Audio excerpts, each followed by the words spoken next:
Hello, you are listening to the OmniTalk Fast 5, brought to you in partnership with the A&M Consumer and Retail Group, Firework, SPS Commerce, and Sezzle. Headline number 3, Uber has debuted group ordering for grocery. According to Progressive Grocer Chris, the new service enables customers to invite others to add items, set deadlines for when to order, and automatically divides the bill from eligible merchants. Users can also set up recurring orders so that group members get regular reminders to add their essentials to their shopping list. Chris, thoughts? I like this a lot.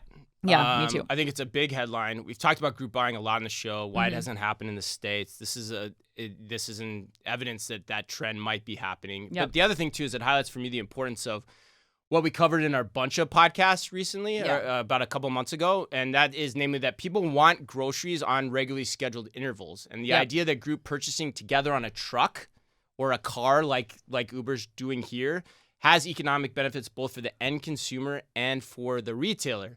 So, for example, end consumers can split their purchases among themselves, as the case in this example. The delivery fees are probably lower, and for the retailers, the great thing about this is they can schedule the fulfillment off-peak. Yes. You know, they don't have to have the drivers in their stores while they're open. So the only real difference I see here in this story versus what we covered with Buncha back in the podcast is how you're handling the workforce. You go W-2 or do you go gig workers like Uber, does. There's pros and cons to each. The type of delivery that they're trying to do here, to me, is more complicated, and the quality expectations are higher than a standard Uber delivery, I think, or a standard Instacart delivery, because you're bunching things together. You're going to have to make sure that that's coordinated well. You're not mixing the orders. So for me, I want the standard consistency of someone doing that the right way each and every time. At least that's where I would hedge to start. But somebody out there weigh in. I could be wrong on that assumption, but that would be how I would go if I was trying to do the regularly scheduled delivery idea with the off-peak picking. Yeah. But what do you think, Ann?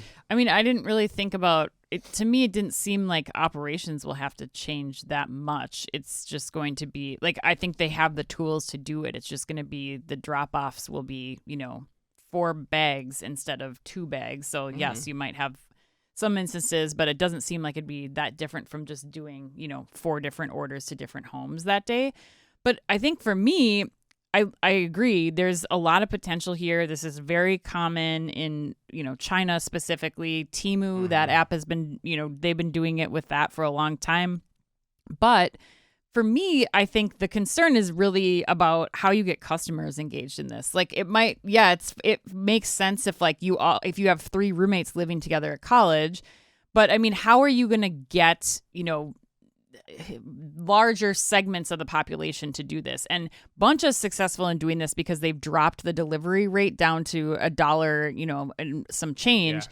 And I think that, you still have to get everybody in a house ordering from the same place consistently and then dividing that. Or, for me, this is like a huge saving. It's more about a savings for the retailer and for Uber than it is for the customer to start. And so I think that Uber's and the retailer are going to have to figure out like how they quickly pass that savings onto the customer then too, because you're going to need to do that to give customers a reason to adopt this sort of change in behavior.